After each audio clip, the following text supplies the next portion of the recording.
The real motive behind America's Venezuela strategy. Let me take you back to March 18, 2024, not because it was a day of dramatic headlines, but because it was the day the U.S. Treasury quietly extended its sanctions waiver on Venezuela's oil sector for another 6 months. To most people, this looked like a routine bureaucratic decision, the kind of thing that barely makes the news. But if you've spent as much time as I have studying the mechanics of American power projection, you know that these seemingly mundane policy adjustments are often where the real strategy hides. The Treasury's move wasn't just about oil. It was a calculated signal, a chess piece moved with deliberate ambiguity, designed to keep Venezuela in a state of controlled instability, neither fully collapsed nor fully functional. And if you want to understand why the United States is so deeply invested in Venezuela's fate, you have to look beyond the official narrative of democracy promotion and humanitarian concern. Because what's really driving this strategy is something far older, far more cynical, and far more consequential than most people realize. I've been tracking U.S. policy in Latin America for over 3 decades, from the Contra Wars in Nicaragua to the drug wars in Colombia, from the coup in Honduras to the slow-motion strangulation of Cuba. And what I've learned is that when Washington talks about restoring democracy or protecting human rights in a country like Venezuela, it's almost never just about those things. There's always a deeper calculus at work, one that involves geopolitical positioning, resource control, and the unspoken rules of great power competition. Venezuela isn't just a country to the U.S. foreign policy establishment. It's a battleground in a much larger struggle, one that pits American hegemony against the rising influence of China and Russia in what Washington still considers its backyard. And if you don't understand that, you don't understand why the U.S. has spent the last 25 years trying to break Venezuela without ever quite succeeding, or why the next few years could push the region to the brink of something far more dangerous than anyone is admitting. So let's start with the story they want you to believe. Because that's where the deception begins. The official democracy, sanctions, and the fight for freedom. If you've followed mainstream coverage of Venezuela over the last decade, you've heard a once prosperous nation, blessed with the world's largest oil reserves, has been ruined by the authoritarian rule of Hugo Chavez and his successor, Nicolas Maduro. Under their socialist government, the story goes, Venezuela's economy collapsed, its institutions eroded, and its people fled by the millions, all while the regime enriched itself through corruption and repression. The United States, in this telling, has been a reluctant but necessary actor, imposing targeted sanctions to pressure Maduro into holding free and fair elections, supporting opposition leaders like Juan Guaidó, and providing humanitarian aid to a suffering population. The goal, we're told, is to restore democracy, alleviate human suffering, and bring Venezuela back into the community of free nations.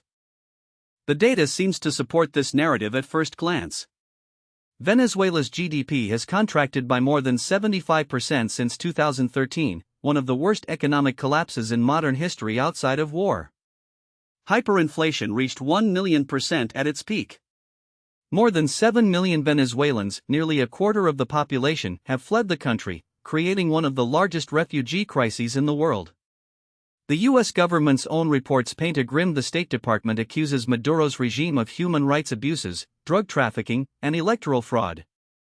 The Treasury Department's sanctions, we're told, are carefully designed to target regime elites while sparing ordinary citizens. And when the U.S. recognized Juan Guaidó as Venezuela's legitimate president in 2019, it was framed as a moral stand, a defense of democratic norms against a dictator clinging to power.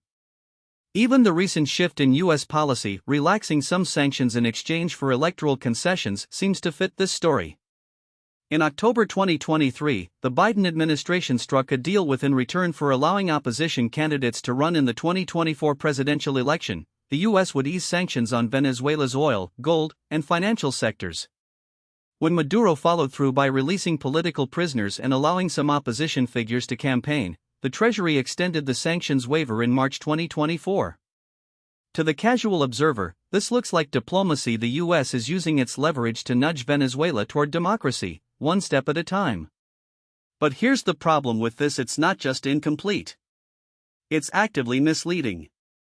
Because if you dig beneath the surface, if you look at the timing, the beneficiaries, and the geopolitical context, you start to see that the U.S. strategy in Venezuela has never really been about democracy. It's been about control. And the sanctions, the recognition of Guaidó, the oil waivers, they're not tools of liberation. They're tools of coercion, designed to keep Venezuela in a state of perpetual dependence, just unstable enough to prevent it from becoming a true rival to American influence in the region.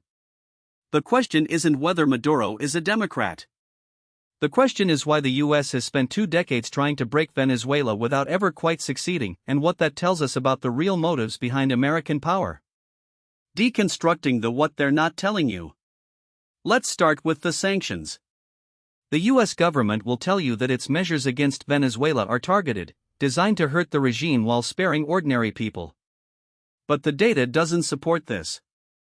A 2022 study by the Center for Economic and Policy Research found that US sanctions on Venezuela were responsible for at least 40,000 deaths between 2017 and 2018 alone, due to their impact on the country's ability to import food, medicine, and fuel.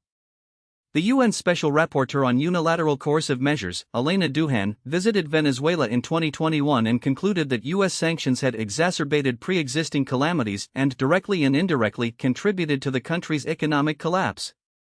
Even the US Government Accountability Office admitted in a 2021 report that sanctions had worsened Venezuela's economic crisis and limited the government's ability to provide basic services. Now, you might argue that these consequences are an unfortunate but necessary side effect of pressuring Maduro to step down. But here's where it gets: the sanctions haven't worked. Maduro is still in power. The opposition is fractured. And Venezuela's economy, while still in shambles, has stabilized somewhat, not because of US policy, but in spite of it. In 2023, Venezuela's GDP grew by 4%, its first action in a decade. Inflation, while still high, fell from 234% in 2022 to 193% in 2023. The country has even begun to attract foreign investment again, particularly from China and Russia. So if the goal of sanctions was to force regime change, they've failed. But if the goal was to keep Venezuela weak, dependent, and unable to challenge US dominance in the region, then they've succeeded brilliantly. Then there's the question of Juan Guaidó.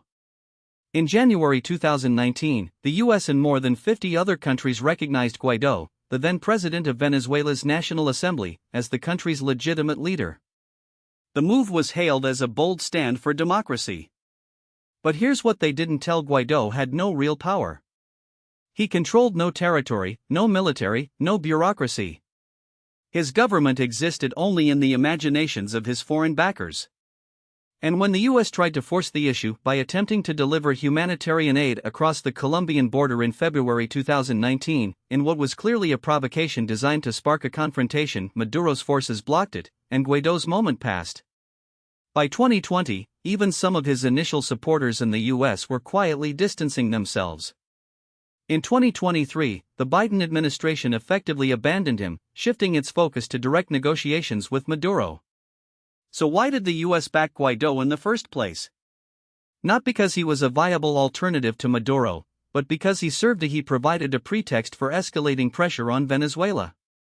By recognizing him as president, the US could justify freezing Venezuela's assets, seizing its oil shipments, and imposing secondary sanctions on any country that did business with Caracas. It was a way to tighten the noose without having to invade. And when Guaidó failed, the US simply pivoted to anew, using sanctions relief as a bargaining chip to extract concessions from Maduro. The goal was never to install a democratic government. It was to keep Venezuela off balance, to prevent it from becoming a stable, independent actor in the region. But the most revealing part of the US strategy isn't what it's done to Venezuela. It's what it's done to the rest of Latin America. Because while the US has been fixated on Venezuela, something far more significant has been happening in the rise of China and Russia as major players in America's traditional sphere of influence. The broader geopolitical Venezuela as a battleground in the new Cold War. If you want to understand why the US is so obsessed with Venezuela, you have to out. Because Venezuela isn't just a country. It's a proxy in a much larger struggle, a struggle that pits American unipolar dominance against the emerging multipolar world order led by China and Russia. And Latin America, long considered Washington's backyard, is now the front line of that conflict. Let me tell you something that most Americans don't: China is now the largest trading partner for most of Latin America. In 2023, China's trade with the region reached $450 billion, surpassing the US for the first time. Chinese investment in Latin America has exploded over the last decade, particularly in infrastructure, energy, and mining. In Venezuela alone, China has loaned more than $60 billion since 2007, much of it repaid in oil. Russia, too, has deepened its ties with the region, selling arms to Venezuela, Bolivia, and Nicaragua, and even deploying nuclear-capable bombers to Venezuela in 2018 as a show of force. And both countries have used their influence to push back against U.S. dominance, supporting leftist governments in Cuba, Nicaragua, Bolivia, and now, potentially, Venezuela. From Washington's perspective, this is an existential threat. For more than a century, the U.S. has treated Latin America as its exclusive sphere of influence, intervening militarily when it saw fit and using economic leverage to keep governments in line.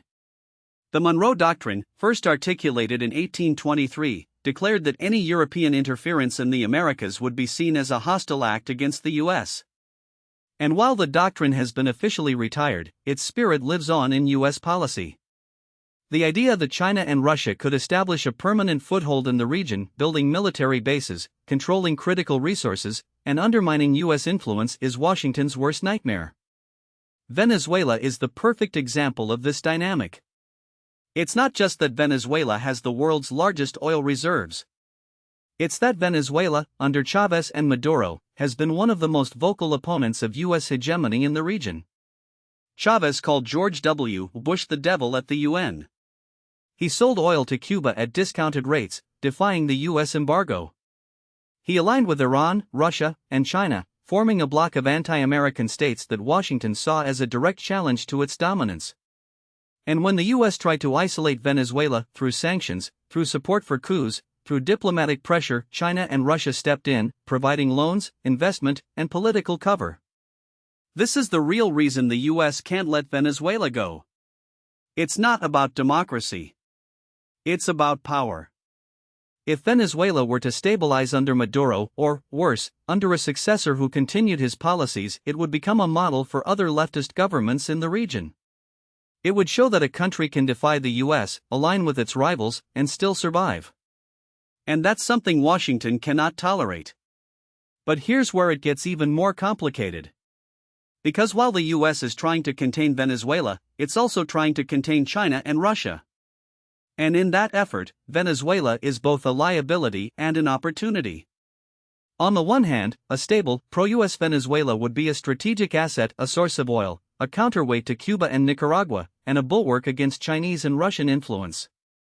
On the other hand, a weak, dependent Venezuela is easier to control. It can't challenge U.S. dominance, but it also can't fully align with Washington's rivals. It's stuck in a kind of geopolitical limbo, neither friend nor foe, but always under pressure. This is the tightrope the U.S. has been walking for years. And it's why the strategy keeps shifting, from sanctions to regime change to negotiations and back again. Because the real goal isn't to fix Venezuela. It's to keep it from becoming a threat. Military and strategic, the risk of escalation. Now, let me be clear about the U.S. has no interest in invading Venezuela. Not because it wouldn't like to, but because it knows it can't. The lessons of Iraq and Afghanistan are still fresh in Washington's memory. A full-scale military intervention in Venezuela would be a logistical nightmare: urban warfare in Caracas, a hostile population, a well-armed military, and the risk of a prolonged insurgency. And even if the U.S. succeeded in toppling Maduro, it would inherit a failed state, not a stable democracy.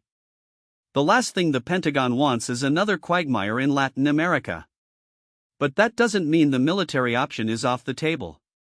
In fact, the U.S. has been steadily increasing its military presence in the region, not for an invasion, but for containment.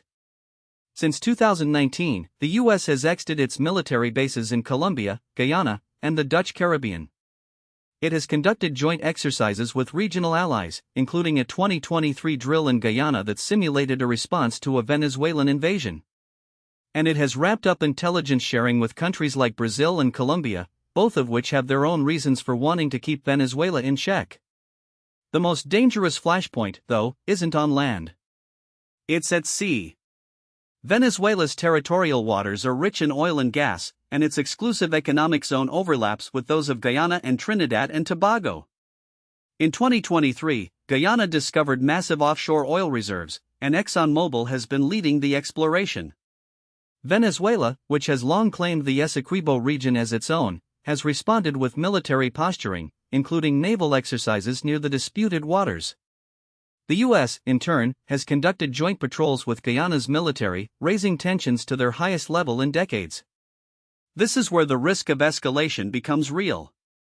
If Venezuela were to make a move on Essequibo either through a limited military incursion or a blockade of Guyana's oil shipments, the U.S. would almost certainly respond. Not with a full-scale invasion, but with airstrikes, naval blockades, or cyber attacks designed to cripple Venezuela's military and economy. And if that happened, China and Russia would have to decide how far they're willing to go to protect their ally. Would they send weapons? Military advisors? Would they risk a direct confrontation with the U.S. over Venezuela? This is the nightmare scenario that keeps me up at night. Because while the U.S. doesn't want war with Venezuela, it also doesn't want to back down. And in a region where great powers are jockeying for influence, miscalculations can spiral out of control. The Cuban Missile Crisis taught us that even small conflicts in America's backyard can escalate into global catastrophes.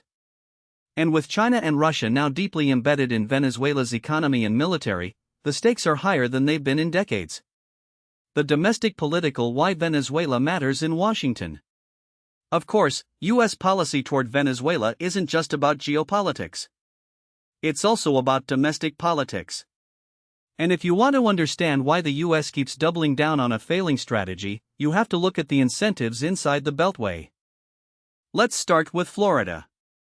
For decades, Florida has been the epicenter of U.S. policy toward Latin America, and for good it's home to more than 2 million Cuban Americans and Venezuelan Americans, many of whom fled leftist regimes and now wield significant political influence. Florida is also a critical swing state in presidential elections, and no candidate wants to be seen as soft on socialism. This dynamic has shaped U.S. policy for years. In 2019, Donald Trump recognized Juan Guaidó as Venezuela's president just days after a rally in Miami where he vowed to liberate Venezuela. In 2020, he imposed new sanctions on Maduro's inner circle, a move widely seen as an attempt to win over Florida's Latino vote. And in 2024, Joe Biden, who initially tried to take a more diplomatic approach, has been forced to toughen his stance, particularly after Republicans accused him of coddling dictators. But it's not just Florida. There's also the broader ideological battle within the U.S. foreign policy establishment. For decades, Washington has been divided between the realists, who believe the U.S. should focus on great power competition and avoid unnecessary interventions, and the liberal interventionists, who believe the U.S. has a moral obligation to promote democracy and human rights abroad. Venezuela has become a proxy for this fight. The interventionists, many of whom are clustered in think tanks like the Atlantic Council and the Foundation for Defense of Democracies, see Venezuela as a test case for American leadership. If the U.S. can't fix Venezuela, they argue, it can't fix anything. The realists, meanwhile, see Venezuela as a distraction, a sideshow that drains resources and attention from more important priorities. Now, what most people don't realize is that this ideological tug-of-war isn't just academic, it has real, material consequences for U.S. military posture and global strategy.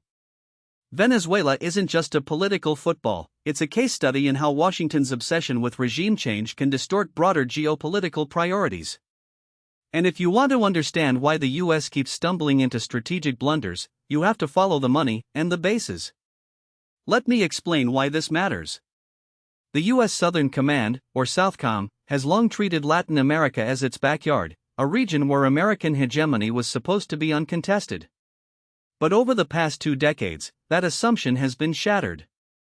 China's economic footprint in the region has grown exponentially. Trade between China and Latin America surged from $12 billion in 2000 to over $450 billion in 2022. Russia, too, has reasserted itself, not just through arms sales to Venezuela but through diplomatic and intelligence operations that have given Moscow a foothold in what was once an exclusively U.S. sphere of influence. And then there's Iran, which has used Venezuela as a staging ground for sanctions evasion, intelligence operations, and even the deployment of Quds Force operatives. Here's the uncomfortable: the US fixation on Maduro has blinded policymakers to the bigger picture. While Washington was busy sanctioning Venezuelan oil and propping up Guaido, a man who, by 2021, had less real power in Caracas than a mid-level bureaucrat in Miami, China was quietly embedding itself in the region's critical infrastructure. Between 2005 and 2023, Chinese state-owned enterprises invested over $170 billion in Latin America, much of it in sectors the Pentagon considers vital to national ports, telecommunications, and rare earth minerals. In 2018, China's COSCO Shipping took a 40-year lease on the port of Chancay in Peru, a deep-water facility just 50 miles north of Lima that could become a key node in Beijing's global logistics network. Meanwhile, Huawei has built 5G networks across the region, including in Brazil and Mexico, despite US warnings about espionage risks. Now, you might why hasn't the US pushed back harder? The answer is simple. For the past decade, US military and intelligence resources in Latin America have been disproportionately focused on Venezuela. Southcom's budget requests have repeatedly emphasized the need to counter Maduro's alleged ties to drug trafficking and terrorism, even as China and Russia made inroads elsewhere. In 2019, the Trump administration deployed a naval carrier strike group off Venezuela's coast, a move that did nothing to dislodge Maduro but sent a clear signal to Beijing and Moscow that the US was still willing to flex its military muscle in the region. The problem? That muscle was being flexed in the wrong direction. Let's talk about the military implications. Venezuela's collapse has created a security vacuum that other powers are more than happy to exploit. Russia's Wagner Group has been active in the country since at least 2019, providing security for Maduro's regime and training Venezuelan special forces. Iran has used Venezuela as a hub for its proxy networks, with Hezbollah operatives reportedly moving freely between Caracas and Beirut. And China? Well, in 2020, the US Navy intercepted a Venezuelan oil tanker bound for China, only to watch as Beijing simply rerouted its purchases through third-party traders in Malaysia and Singapore. The sanctions regime, in other words, has become a game of whack-a-mole, and the US is losing. But the real military concern isn't just about Venezuela itself. It's about what Venezuela a test case for how the US responds to great power competition in its own hemisphere. If Washington can't counter China's economic influence in Latin America, how can it hope to do so in the Indo-Pacific? If it can't deter Russian and Iranian meddling in its backyard, what does that say about its ability to project power globally? The Pentagon's 2022 National Defense Strategy identified China as the pacing challenge and Russia as an acute threat, yet US policy in Latin America remains stuck in a Cold War mindset, treating every leftist government as a potential Soviet proxy rather than a potential partner for Beijing or Moscow. Here's another uncomfortable: the US military presence in Latin America is shrinking at precisely the moment it should be exiting. In 2001, the US had 12 military bases in the region. Today, it has 4, with the closure of facilities in Ecuador, AMA, and Argentina leaving Southcom with fewer options for rapid deployment. Meanwhile, China has opened its first overseas military base in Djibouti and is reportedly eyeing locations in the Caribbean and South America. Russia, too, has exited its footprint, with military exercises in Nicaragua and Venezuela that serve as a direct challenge to US dominance. So why hasn't the US adapted? Because the foreign policy establishment is still fighting the last war. The interventionists see Venezuela as a moral crusade, a chance to prove that democracy can triumph over authoritarianism.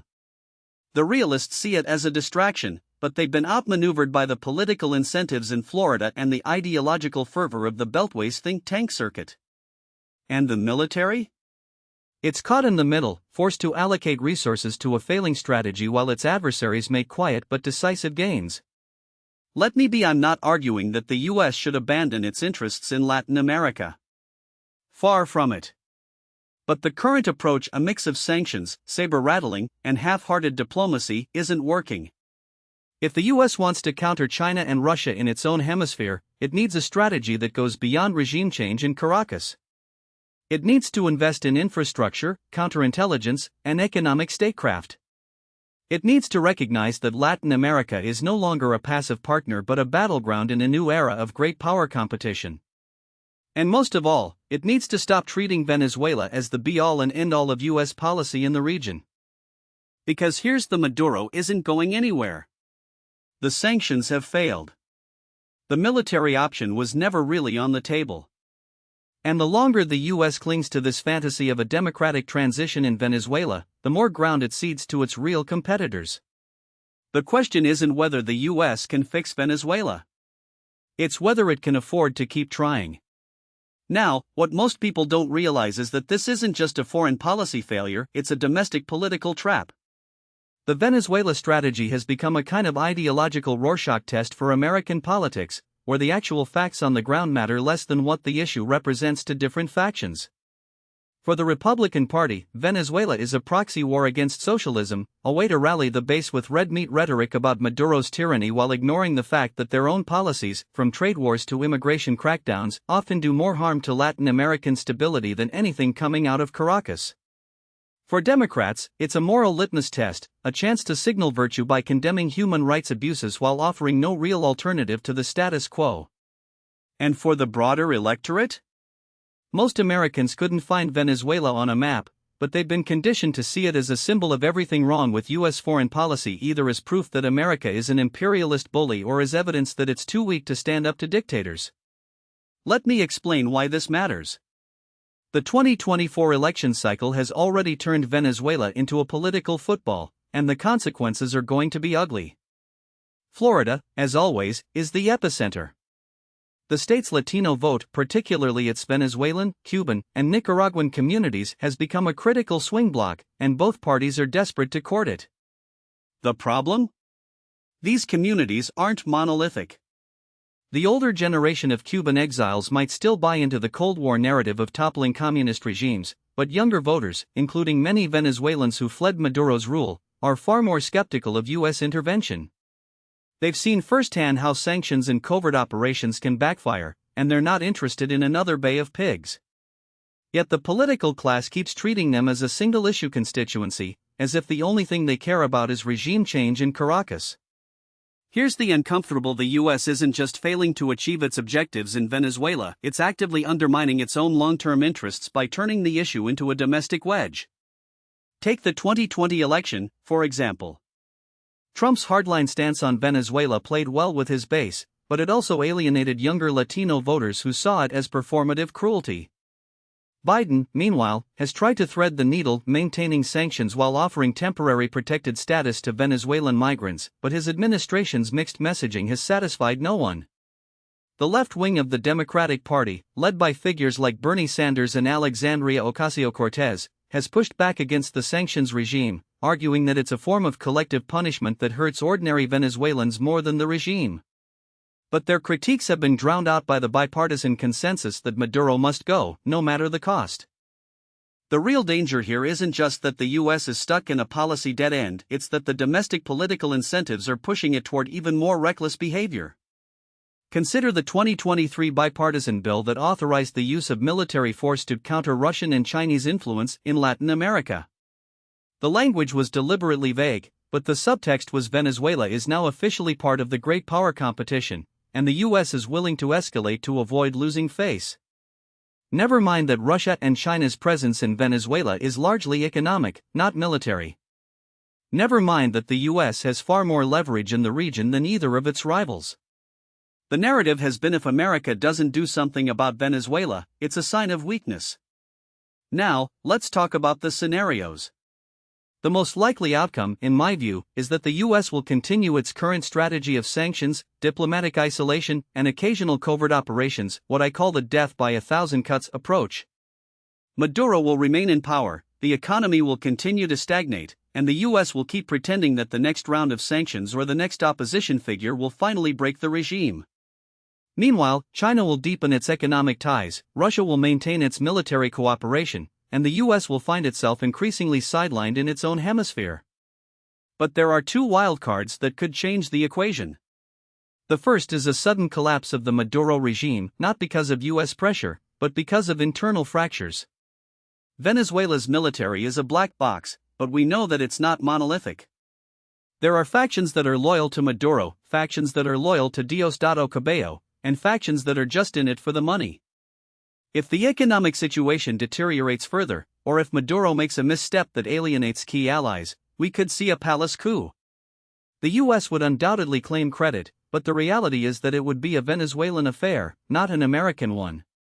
The problem? A post-Maduro Venezuela would likely be just as unstable, if not more so. The opposition is fragmented, the economy is in shambles, and the country's institutions have been hollowed out by 2 decades of Chavismo. The US would find itself in the unenviable position of either propping up a weak government or watching the country descend into chaos. The second wildcard is a direct US military intervention. I don't think it's likely, but I also wouldn't rule it out entirely. The political incentives are perverse. If the US were to launch a limited strike, say, a targeted operation to capture Maduro or disrupt a Russian military facility, the short-term domestic benefits could be enormous. The base would rally around the flag, Florida's Latino vote would swing hard toward the incumbent, and the administration could claim a foreign policy victory. The problem, of course, is that the long-term consequences would be disastrous. Venezuela isn't Grenada or AMA.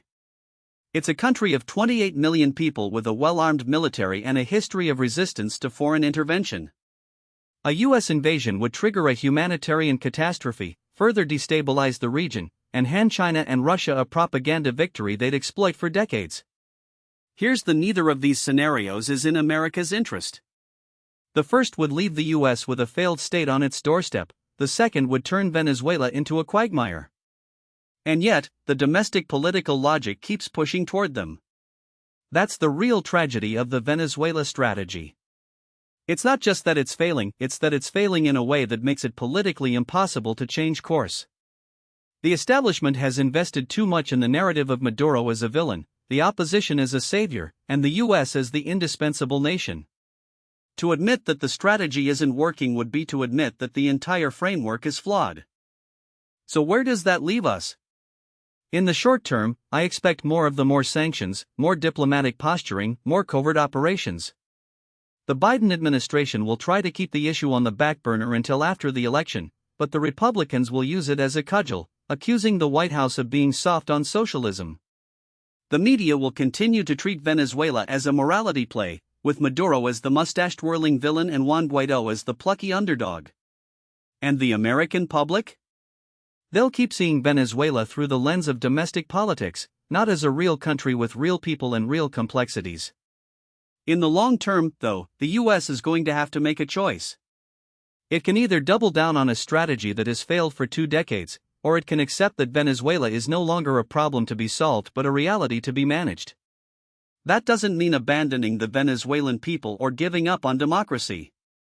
It means recognizing that the US can't force a transition in Caracas, and that its real priorities in the region should be countering Chinese and Russian influence, stabilizing the flow of migrants, and rebuilding economic ties with Latin America. It means treating Venezuela as one piece of a larger puzzle, not the center of the universe. The question is whether the political class is capable of that kind of realism. My bet? Not anytime soon. The incentives are all wrong, the narratives are too entrenched, and the cost of admitting failure is too high. So we'll keep muddling through, watching as Venezuela becomes a cautionary tale about the dangers of foreign policy as domestic politics. And when the next crisis comes, and it will, we'll wonder why we didn't see it coming.